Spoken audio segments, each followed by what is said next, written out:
Anong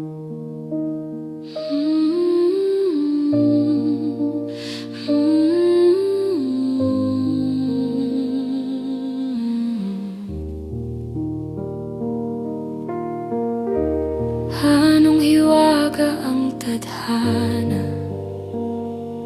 ng iyong buhay mula sa umpisa?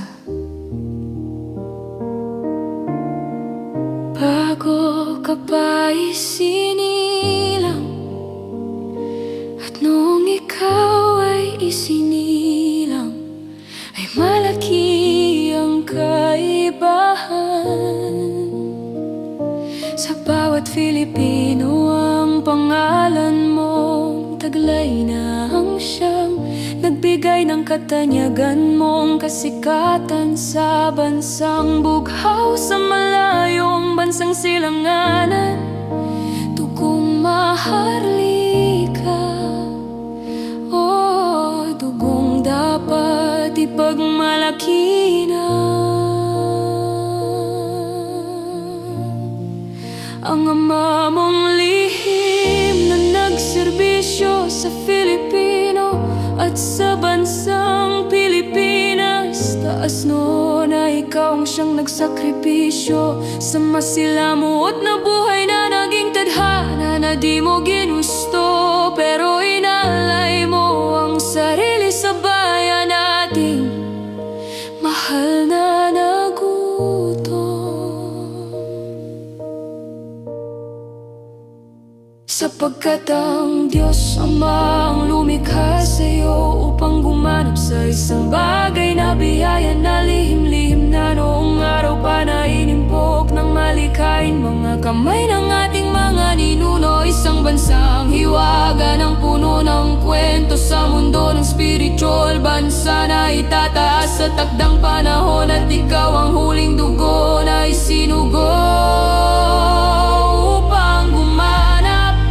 bansang inapi at pinagkaitan ng kalayaan. Kaya mga bayani ay nagsilabasan at tunay na ninuno mong taglay na ipasa. Sa dugong bughaw sa ugat dumadaloy, lumaban ka para sa dakilang bayan. Isang tunay na prinsepe ng huling lahi mo, at anak ng prinsesa na lihim sa tribo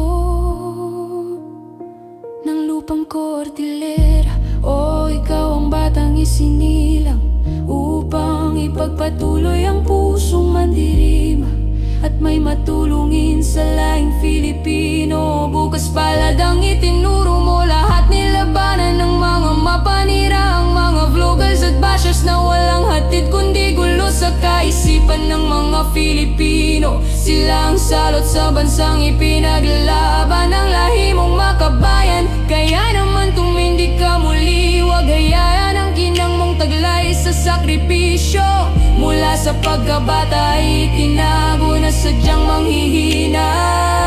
Kaya sa panahon na ngayon ay ikaw ang bagong bayani namin. Sa panahon ng pandemya, isang pilantropo sumibol dahil yan ikaw.